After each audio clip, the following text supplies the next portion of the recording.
बीते दिन सीजीआई संजीव खन्ना ने एक इम्पोर्टेंट मैटर को डिफर कर दिया। ये इम्पोर्टेंट मैटर हमारे देश में आग की तरह फैली हुई है, जो रिलीजन से लेकर जुडिशरी सबका मेल बनी बैठी है। पर सीजीआई संजीव खन्ना ने इस केस को सुनने से मना कर दिया। ये केस, जो कि कृष्ण जन्मभूमि शाही ईदगाह डिस्प्यूट इन मथुरा से जुड़ा हुआ है, को इसलिए डिफर किया गया क्योंकि सीजीआई संजीव खन्ना एक ऑलरेडी इम्पोर्टेंट केस की सुनवाई कर रहे थे। अब ये केस कितना इम्पोर्टेंट है आप तो समझ चुके होंगे, तो चलिए एक नजर इस हियरिंग पर डालते हैं, जिसमें काफी senior advocate such as Kapil Sibal, Prashant Bhushan, Mukul Rohatgi etcetera को आर्ग्यू करते हुए देखा गया है। सुप्रीम कोर्ट ने कल 15 जनवरी 2025 को एक काफी बड़ा और इम्पैक्टफुल हियरिंग शुरू किया है। ये 124 पिटिशंस का मैटर है, जो कलकत्ता हाईकोर्ट के 2024 के रूलिंग को चैलेंज करती है। कलकत्ता हाईकोर्ट ने वेस्ट बंगाल के गवर्नमेंट और एडेड स्कूल्स के 25,753 टीचर्स और नॉन टीचिंग स्टाफ की अपॉइंटमेंट को नलिफाई कर दिया था। इस फैसले से सीएम ममता बनर्जी को काफी बड़ा झटका लगा था। अब ये अंदाजा लगाना आसान है कि ये डिसीजन काफी शॉकिंग था, स्पेशली उन लोगों के लिए जिनके अपॉइंटमेंट्स में कोई गलती नहीं थी। कोर्ट ने 2016 के स्टेट लेवल सिलेक्शन टेस्ट के रिक्रूटमेंट प्रोसेस को वाइड स्प्रेड इरेगुलरिटीज के बेसिस पर खारिज कर दिया और आर्ग्यूमेंट्स के लिए सीनियर एडवोकेट्स की एक पावरफुल टीम अब सीजीआई संजीव खन्ना के सामने प्रेजेंट थी, जिसमें कि दुष्यंत दवे, मुकुल रोहतगी, कपिल सिब्बल, विकास सिंह और मनिका गुरुस्वामी शामिल थे। सीनियर एडवोकेट दुष्यंत दवे, जो ग्रुप सी एम्प्लॉइज के लिए आर्ग्यू कर रहे थे, उन्होंने कहा कि कलकत्ता हाईकोर्ट ने कैजुअल इंक्वायरी के बेसिस पर अपॉइंटमेंट्स कैंसिल कर दी है। सीनियर एडवोकेट दवे ने अपने फायरी आर्ग्यूमेंट से शुरुआत की और कहा, लिमिटेड इंक्वायरी को सीबीआई के फुल स्केल प्रोब में बदलना और फिर सब कुछ गलत डिक्लेयर करना ये सही नहीं है। सीनियर एडवोकेट दवे ने इनोसेंट कैंडिडेट्स के लाइव्स और लाइवलीहुड्स पे इस डिसीजन के इम्पैक्ट को हाईलाइट किया और कोर्ट से उनका हक प्रोटेक्ट करने की अपील की। आपको बता दें कि कलकत्ता हाईकोर्ट ने अप्रैल 2024 में इरेगुलरिटीज जैसे कि OMR sheet tampering, rank jumping etcetera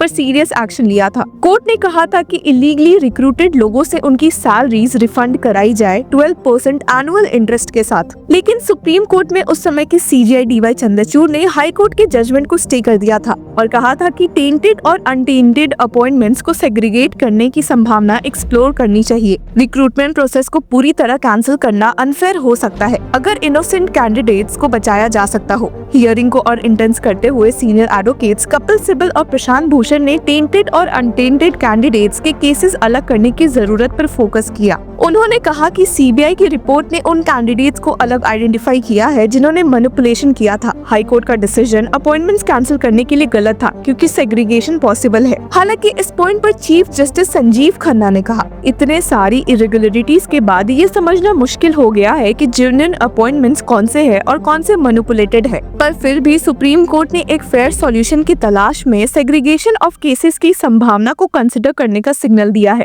next hearing 27 जनवरी 2025 को होगी, जिसमें डिसाइड होगा कि इनोसेंट कैंडिडेट्स का जस्टिस कैसे सिक्योर किया जा सकता है बिना उन्हें अननेसेसरली पनिश किए। अब चलिए एक एक करके की इश्यूज जो पिटिशनर्स ने रेज किए हैं उन पर एक नजर डालते हैं। पहला है अनअफेक्टेड कैंडिडेट्स की protection. Senior advocate Mukul Rohatgi ने आर्ग्यू किया कि जो अपॉइंटीज मेन पैनल से सेलेक्ट हुए हैं उनका कोई दोष नहीं है, तो उन्हें पेनलाइज नहीं किया जा सकता। दूसरा है प्री मैच्योर डिसीजन का। सीनियर एडवोकेट रोहतगी ने ये भी पॉइंट आउट किया कि हाईकोर्ट ने फॉरेंसिक रिपोर्ट्स के आने से पहले ही जजमेंट पास कर दिया। प्रोपोर्शनैलिटी ऑफ एक्शन की बात सीनियर एडवोकेट कपिल सिब्बल ने उठाई और मास कैंसिलेशन को डिसप्रोपोर्शनेट बोला और एक बैलेंस्ड अप्रोच की डिमांड की। फिर बात आती है टेक्निकल एविडेंस रिलायबिलिटी की। सीनियर एडवोकेट विकास सिंह ने एविडेंस के डिस्क्रिपेंसीज, स्पेशली हार्ड डिस्क से डिराइव्ड डेटा के इनकंसिस्टेंट फिगर्स पर सवाल उठाया। एक बात जो सारे सीनियर एडवोकेट्स ने हाईलाइट किया था वो था एज लिमिट का मुद्दा, कि काफी कैंडिडेट्स अब कॉम्पिटिटिव एग्जाम्स देने की एज लिमिट क्रॉस कर चुके हैं, जो उनके लॉस को और ज्यादा कंपाउंड करता है।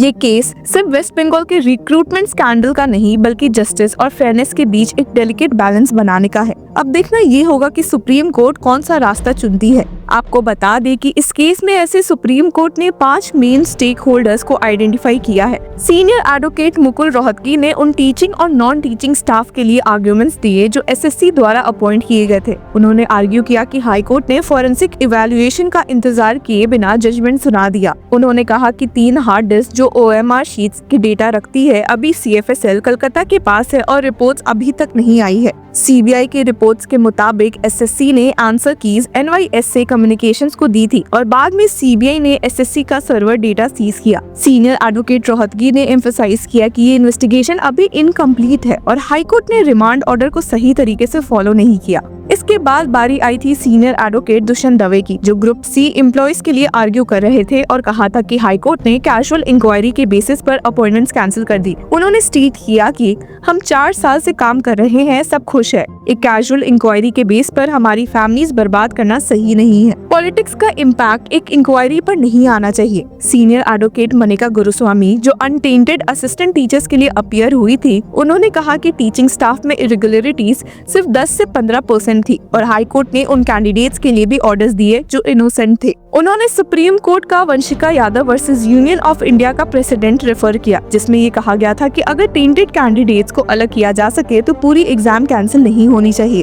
अप्रैल 2024 में कलकत्ता हाईकोर्ट ने पूरी 2016 एसएससी रिक्रूटमेंट प्रोसेस को इनवैलिडेट कर दिया था, क्योंकि ओएमआर शीट्स में टैंपरिंग और इरेगुलरिटीज पाई गई थी। कोर्ट ने कहा कि कुछ लोगों ने ब्लैंक ओएमआर शीट सबमिट की और फिर भी उन्हें अपॉइंटमेंट्स मिल गए। स्टेट ने आर्ग्यू किया कि हाईकोर्ट ने सेग्रीगेशन की जगह पूरे रिक्रूटमेंट प्रोसेस को ही कैंसिल कर दिया, जो कि गलत है। अगर ये प्रोसेस कैंसिल होता है तो अराउंड 25,000 स्टाफ को नुकसान होगा और स्टेट स्कूल्स में एक बड़ा वैक्यूम क्रिएट होगा। In a detailed order running into more than 280 pages, a division bench of justices Debanshu Bashak and Mohammad Shabar Rashidi cancelled the entire panel of the 2016 SSC recruitment upon finding irregularities with OMR sheets and ordered the state to conduct fresh examinations for the same. सिर्फ इतना ही नहीं, court ने उन appointees को भी direct किया जिन्हें fraudulently appoint किया गया था कि वो अपने ड्रॉ किए गए सैलरीज वापस करें। कोर्ट ने ऑब्जर्व किया कि 2016 रिक्रूटमेंट प्रोसेस से निकला पूरा पैनल इरेगुलरिटीज की वजह से टेंटेड था, क्योंकि ओएमआर शीट्स में कई गलतियां थी जिनमें से कई ब्लैंक पाई गई और ये कैंसिल होने के लायक थी। ऐसे आपको बता दें कि जब ये केस सुप्रीम कोर्ट पहुंचा तो सीबीआई ने बेंच को, जिसका नेतृत्व उस वक्त सीजीआई डीवाई चंद्रचूड़ कर रहे थे, कि बताया कि ओएमआर इमेजेस को डेटा स्कैनटेक सॉल्यूशंस ने एनवाईएसए कम्युनिकेशंस प्राइवेट लिमिटेड को डिजिटल फॉर्मेट में हैंडओवर किया था, जबकि असली ओएमआर शीट्स की हार्ड कॉपीज एसएससी के ऑफिस में ही छोड़ दी गई थी।